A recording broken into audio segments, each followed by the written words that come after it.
Welcome to the Tesla FSD vlog. In this episode, when we get the line, we can FSD. I gotta hit the accelerator because it's not doing the job here. Bing. At that point, you have to ask yourself, how good of a driver am I? If you're the kind of person that freezes, I don't know if you should be driving in the first place. All right. Welcome back to the Tesla FSD vlog. Roll the music. Oh wait, we haven't made one yet.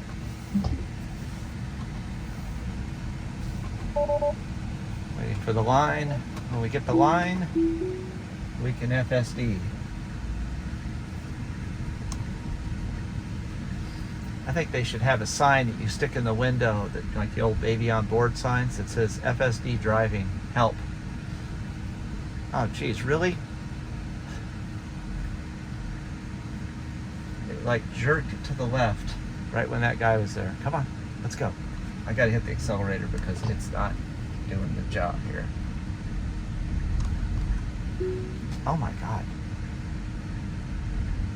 Very erratic.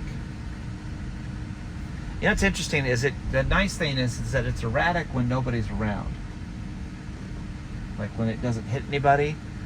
There's nobody behind me right now too, which is fine, so I can go a little slow as I'm doing things, but man, and then when it's right next to cars, it will not do that. It's pretty solid. But again, I'm ready to take over at any time, grab the wheel, and make sure that it doesn't get us in trouble. Speaking of baby on board, oh, they have a baby Yoda on board. Oh, by the way, I did find out that there's a setting in here. Well, I'm not going to do it while we're driving here, but if you're driving along in your Tesla and it mysteriously goes bing while you're driving, actually it could be because you have it set to chime about the speed limit, and when the car's going faster than the speed limit, it'll just give you this faint chime, but it won't tell you on the screen why it's giving you the faint chime. I've been driving on the freeways and I'm like, why is it chiming?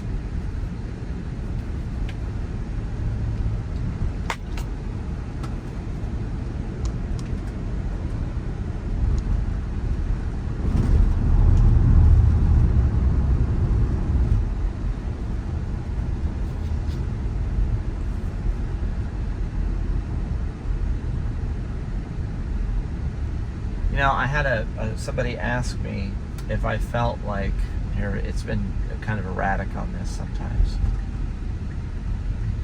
It seems okay.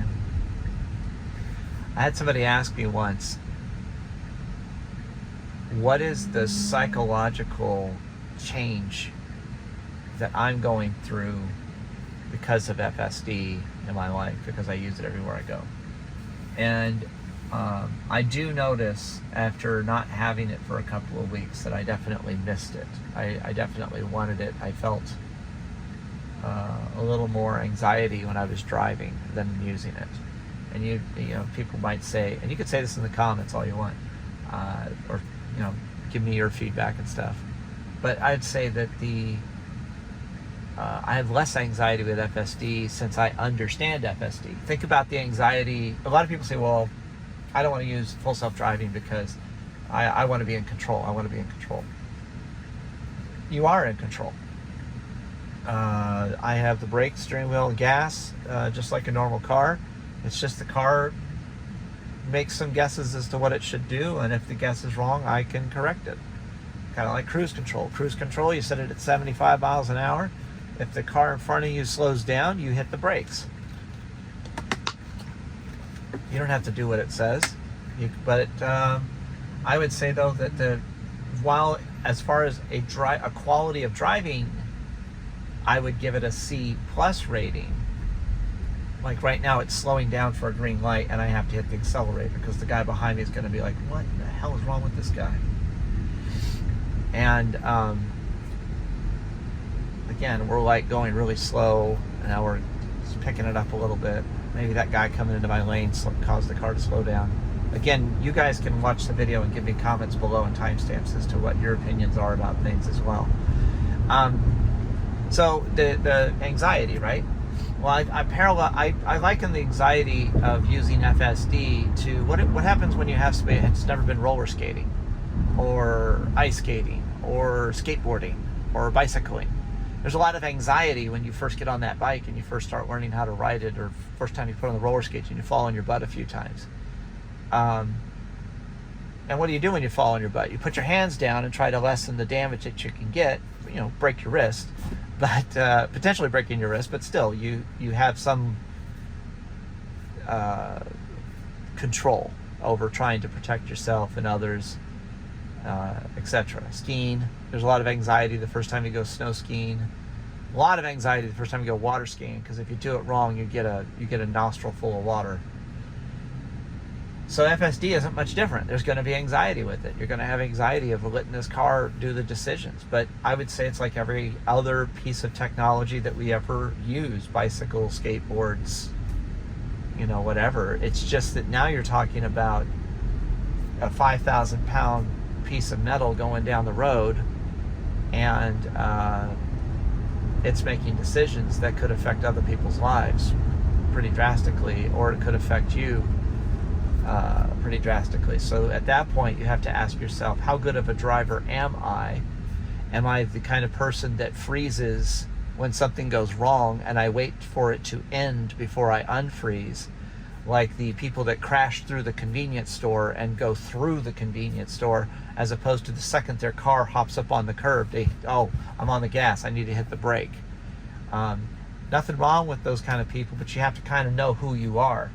If you're a good reactive person that can handle challenging situations, FSD is like anything else. I imagine if you were a skateboarder or a rollerblader or some kind of, I don't want to say extreme sport, but some kind of a sports person, you had to learn to react in tight situations, think quickly on your feet. It should be very easy for you to adapt something like this, whether you're a man or a woman. I don't care. If you can adapt to situations quickly and think on your feet quickly, FSD is pretty good. But if you're the kind of person that freezes, I don't know if you should be driving in the first place. There's the video, I'll put a link in the description for this one, of a lady that was driving her son's Model S Plaid. She drove it 50 miles, and when she got to his driveway, she hit the accelerator to the floor and hit the car in the driveway, and then somehow hit the accelerator got it in reverse, hit the accelerator to the floor again, and backed across the street going 15 miles an hour and backed into the neighbor's garage. There's nothing wrong with her as a person. I'm not trying to belittle her or anything, and it's not even whether it's a woman or a man. I'm just saying that in that situation, she hit the gas instead of the brake and froze both times. And if you hit the gas and the car doesn't stop, take your foot off the gas. If you hit the brake and the car doesn't stop, take your foot off the brake. Try again, do different things, change it up a little bit. I'm not that person. I haven't talked to that person, but basically they froze in that moment. So if you're a person that freezes, FSD is not exactly the right thing to be doing right now. But if you're a person that's good with reactions and everything, and you can adapt, I think it's fun to do this. And at any rate, probably not worth the $15,000 if you can just drive normally. Thanks for watching. Like, comment, subscribe, and I'd love to hear from you guys. Thank you.